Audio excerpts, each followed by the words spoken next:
We begin with a resounding slap in the face to Russia over its suspected poisoning of a former spy on British soil. A wave of countries expel Russian diplomats, a move that has made history with its sheer size. The scale of this diplomatic brush-off is impressive. The UK led the way by expelling 23 Russians. Other EU countries are kicking out 33. The US, though, has landed the biggest blow with 60. Ukraine, Russia's besieged neighbor, is expelling 13 other countries, including Canada, at least another 4, while rejecting the credentials of 3 more. It represents an increasingly unified front against an increasingly isolated Russia, and the U.S. is front and center this time, which is in line with U.S. policy, we think. Keith Bogue tries to decode the mixed messages from the White House. Britain calls it the first offensive use of a nerve agent on European soil since the foundation of NATO and the European Union, and a warning to Europe of the increasing aggressiveness of Russia under President Vladimir Putin. Yeah. So it was natural that Britain's Prime Minister would take the lead in reprisals, as she did 12 days ago. Now, though, her strongest allies are standing with her. And this is the largest collective expulsion of Russian intelligence officers in history. All over Europe and in North America, scores of Russian intelligence officers were sent packing today. 60 of those are being expelled from the United States, including a dozen the U.S. says have been actively involved in espionage that threatens national security. Who was behind this, Mr. President? President Trump has said almost from the beginning that he believes Russia was behind the nerve gas attack in Salisbury. It certainly looks like the Russians were behind it, something that should never, ever happen. But just last week, he spoke to President Putin and never mentioned the attack. I had a call with President Putin and congratulated him on the victory, his electoral victory. Congratulating Putin is something Trump's staff explicitly advised him not to do. But Trump seems keen to keep an open mind about Putin. I suspect that we'll probably be meeting in the not-too-distant future. So how do you square the aggressive actions that the administration is taking with an entirely different approach from the president? The answer to that question did not clear up much. We want to have a cooperative relationship. The president wants to work with Russia, but their actions sometimes don't allow that to happen. The poisoning in the UK that has kind of led to today's announcement was a very brazen action. It was a reckless action. It's not the first time the Trump administration has taken a harder line on Russia than the president himself. And that has raised questions about whether the president is driving national security policy, and if not, who is. Keith Bogue, CBC News, Washington.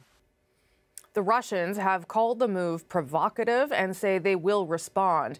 Canada expelled Russian officials too, as we mentioned. And tonight, Prime Minister Justin Trudeau spoke to Donald Trump to discuss the situation. Catherine Cullen is digging into that part of the story for us. Any comment on Vladimir Putin's re-election? Is the nail biter? From pointed sarcasm a week ago to suggestions of spies in our midst today, Canada is kicking out 4 Russian diplomats and denying the applications of 3 more. The most remarkable part? This in a statement from Canada's Foreign Affairs Minister. The 4 have been identified as intelligence officers or individuals who have used their diplomatic status to undermine Canada's security or interfere in our democracy. And what were these intelligence officers up to exactly? The government won't say. Were these SVR officers that you're deporting, sir? That's an operational matter. I wouldn't comment. What did they do exactly? You know, I can't comment about operational security matters. What did they do? What did the Russians do? And the statement stands on its own, but obviously for national security reasons, I can't get into details. So we turn to a former director of Canada's spy agency for answers. Does that surprise you at all that there were, and presumably still are, Russian spies in Canada? No, not at all. The Russians really have never reduced the number of intelligence officers they've been posting into Canada for a long time. In fact, 30 years ago, Canada expelled 17 Soviet diplomats over allegations of industrial espionage. Spying is not, yes, we regard it as illegal, but the reality is it's not uncommon, and many nations do it. How many countries might have diplomats here who are actually intelligence officers? Oh, quite a few. Dozen? Quite a few. As for the Russians, the embassy here in Canada is calling the expulsions highly deplorable and outrageous, adding, This unfriendly move under false and biased pretext delivers yet another serious blow to Russian-Canadian relations and will be met with resolve and reciprocity, meaning a few Canadian diplomats in Russia may well expect to be shown the door soon too. Catherine Cullen, CBC News, Ottawa.